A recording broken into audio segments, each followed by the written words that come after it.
Lok Sabha speaker को लेकर इस वक्त जिस तरीके से दांवपेच चला जा रहा है, ये वाकई में कहा जाए कि लोकसभा स्पीकर की भूमिका कितनी बड़ी होती है, कितनी महत्वपूर्ण होती है। और खास करके जब गठबंधन की सरकारें होती है उस दौरान इस पद को लेकर सारी पार्टियां समझती हैं कि इसके पावर का इस्तेमाल आखिर कैसे किया जा सकता है।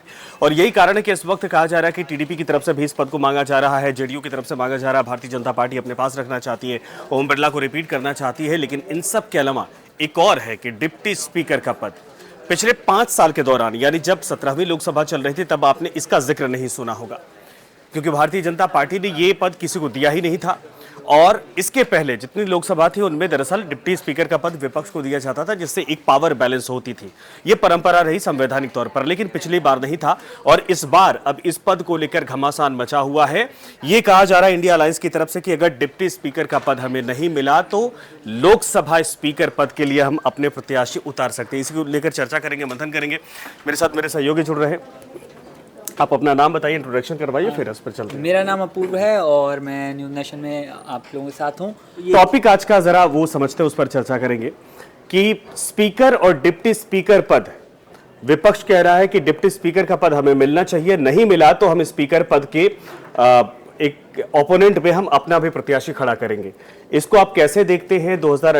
इसके पास पहले जब 17वीं लोकसभा थी तो उसमें ऐसा कोई डिप्टी स्पीकर का पद था नहीं, हालांकि 16वीं तक था, जो एक पावर बैलेंस होता दिखाई दे रहा था। तो फिलहाल पहला नजरिया क्या है, कैसे देखा जाए इसको? पहली बात तो जो ये उनकी डिमांड हो रही है, ये उनकी ताकत को दर्शाता है। देखिए पिछली बार उनके पास 52 सांसद थे, इस बार 99 और एक और जोड़ लिया उन्होंने अलग से अपने साथ, तो 100 हो गए। तो ये दिखा रहा है 100 तो कांग्रेस के हैं। हाँ, कांग्रेस के अकेले हैं 100। और लेकिन पूरे इंडिया अलायंस को देखा जाए तो ठीक ठाक 230 प्लस मार्जिन है उनका। हाँ, नहीं, सबसे बड़ी बात है कि कांग्रेस दूसरी सबसे बड़ी पार्टी है इस बार।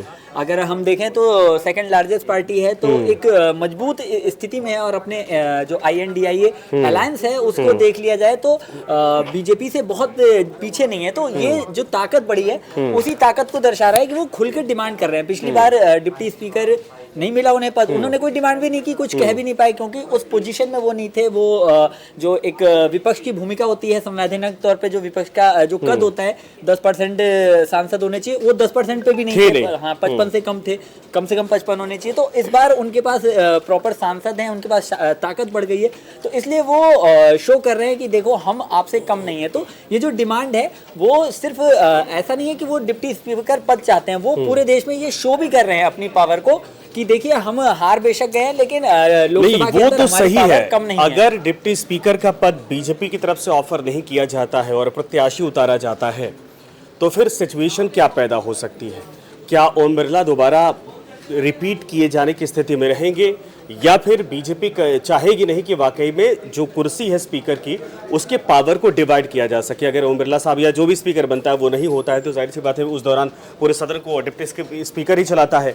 और स्पीकर की भूमिका वो हो जाती है जो मुझे लगता है कि पिछले सदन में आपने देखा होगा, चाहे राहुल गांधी का मसला हो, चाहे पश्चिम बंगाल की सांसद का मसला रहा हो, उसमें विपक्ष ये आरोप लगाता रहा है कि उनको, यानी जो सत्ता पक्ष था उसका प्रिविलेज था उसमें।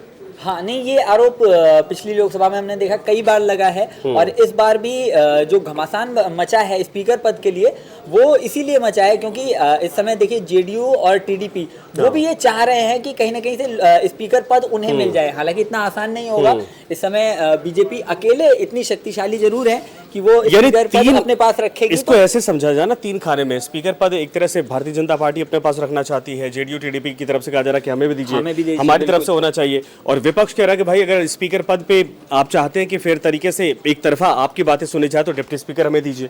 कुर्सी को लेकर लड़ाई इस वक्त शुरू हो गई है। हाँ, लेकिन अगर डिप्टी स्पीकर पद अगर नहीं मिला और स्पीकर के लिए लड़ाई 3 तरफा हुई, अगर INDIA गठबंधन ने भी प्रत्याशी उतारा, तो मामला बहुत मजेदार हो जाएगा। क्योंकि जो एक सरकार बनने के बाद दल बदल वाली स्थिति मानी जा रही थी कि नायडू पलट सकते हैं और नीतीश कुमार पलट सकते हैं, तो ये कंडीशन फिर खड़ी हो जाएगी कि क्या क्रॉस वोटिंग होगी। और वोट किस तरफ जाएगा, टीडीपी किस तरफ वोट करेगी। नहीं, एक और कहानी बीच में आई है, अभी खबर आई है कि जो डी पुरंदेश्वरी है, भारतीय जनता पार्टी की आंध्रा से, जो कि बीजेपी के अध्यक्ष हैं, उनको डिप्टी स्पीकर बनाया जा सकता है और हो सकता है कि बिरला साहब को रिपीट किया जाए स्पीकर पद पे। अगर ये कंडीशन होती है तो क्या टीडीपी जेडीयू सेटिस्फाइड होगी? देखिए टीडीपी तो हो जाएगी, क्योंकि टीडीपी से तो उनके अपने संबंध है। सवाल है जेडीयू किधर जाएगी। हाँ। क्योंकि नहीं, लेकिन वो पार्टी में तो नहीं है ना, बीजेपी के अध्यक्ष हैं वो।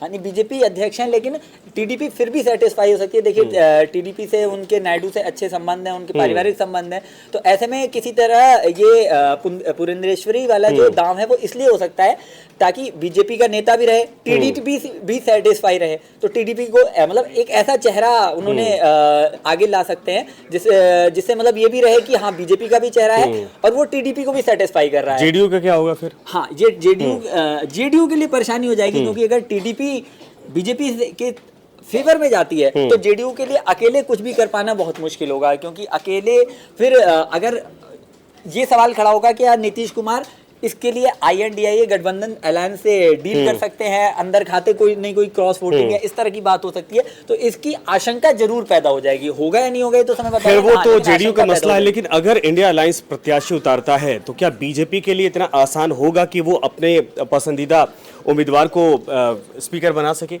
हाँ, इतना आसान होगा? आसान। क्योंकि नंबर के हिसाब से देखा जाए तो इस बार विपक्ष ठीक ठाक अच्छे कंडीशन, मजबूत पोजीशन में। विपक्ष मजबूत कंडीशन में, बीजेपी के लिए मुश्किल इसलिए होगा क्योंकि उनके पास अकेले बहुमत नहीं है। उन्हें अपना स्पीकर और अपना डिप्टी स्पीकर दोनों रखने के लिए टीडीपी और जेडीयू दोनों को अपने साथ रखना होगा। अब ये बड़ा मुश्किल मामला है। अब पुरंदेश्वरी के नाम पे टीडीपी साथ आ सकती है, लेकिन फिर जेडीयू किधर जाएगी? अगर जेडीयू टूट के INDIA के साथ हाथ मिलाती है, स्पीकर पद के लिए वोट करती है, तो विपक्ष तो यही समझता है ना कि नीतीश कुमार को फोड़ने का बहुत बड़ा मौका है। नीतीश कुमार को अगर ये हिस्सेदारी नहीं मिलती है, क्योंकि मंत्रालय में भी 1 या 2 सिर्फ मिले हैं, 2 मिले और अगर उससे इसके अलावा अगर टीडीपी के कोटे में जाता है या बीजेपी दोनों स्पीकर डिप्टी स्पीकर दोनों अपने पास रखती है, तो नीतीश कुमार को अपने पाले में लाने के लिए ये एक दाव चला जा सकता है कि एक तरह से प्रत्याशी अपना उतारिए और नीतीश को कहिए कि क्रॉस वोटिंग करवाएं। हाँ बिल्कुल, ये बिल्कुल संभावना, ये विपक्ष देख रहा है, विपक्ष इसी संभावनाओं को देख रहा है और जो डिमांड हुई है वो इसी संभावना को देखते हुई है। मतलब ये मुझे लगता है कि अब जो शुरू होगा लोकसभा सत्र, उसमें शुरू के जो 3 दिन होंगे वो बिल्कुल देखने लायक बात को लेकर होंगे। हाँ, लॉटरी किसकी लगने वाली है इस बार ये पता चल पाएगा। हाँ, मतलब इस कुर्सी के बहाने बहुत कुछ मिलने वाला है। और लोकसभा का जो चुनाव था, उस चुनाव मतलब लोकसभा चुनाव जो है उतना मजेदार होता ही है, लेकिन इस बार स्पीकर पद का चुनाव जो है वो और मजेदार हो जाएगा। क्योंकि अगर हम देखें 2014 और 2019 में मतलब बहुत क्लियर कट चीजें थी और ऐसा मतलब स्पीकर पद के लिए कोई लड़ाई करने की संभावना नहीं थी। लड़ाई इसलिए नहीं हुई क्योंकि किसी के पास इतनी पावर नंबर ही नहीं था उस समय, सत्ता पक्ष वाकई में मजबूत था। अच्छा जरा ये बताइए, स्पीकर पद को लेकर कहा जाए किसकी दावेदारी सबसे मजबूत है बीजेपी के भीतर? ओम बिरला या अभी जो पुरंदेश्वरी की काफी जिक्र हुआ था कि भाई इनको भी बनाया जा सकता है, लेकिन इन सब के अलावा कोई और भी चेहरा है?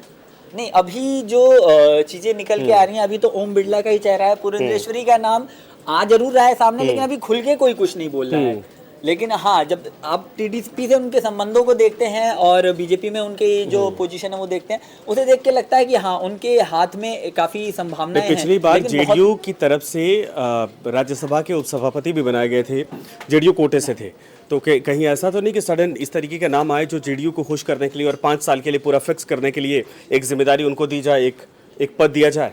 देखिए इस मामले में हम देख सकते हैं कि बीजेपी माहिर रही है। आप देखिए 3 राज्यों के चुनाव हुए थे तो सीएम भी ऐसे निकल के आए थे जो बिल्कुल अनइमेजिनेबल थे, किसी ने सोचा नहीं था। तो इसी तरह का कोई सरप्राइजिंग गिफ्ट इस बार भी हो सकता है। मतलब अभी तक तो सब कयासबाजी है, लेकिन ऐसा सरप्राइजिंग गिफ्ट हो सकता है कि नाम सामने आया तो लोगों को लगे कि ये क्या हुआ। लेकिन पिछली लोकसभा में देखा गया था बिरला का ट्रैक रिकॉर्ड, मुझे लगता है कि लोकसभा स्पीकर के तौर पर बहुत अच्छा था और बीजेपी के लिए फ्रूटफुल भी था।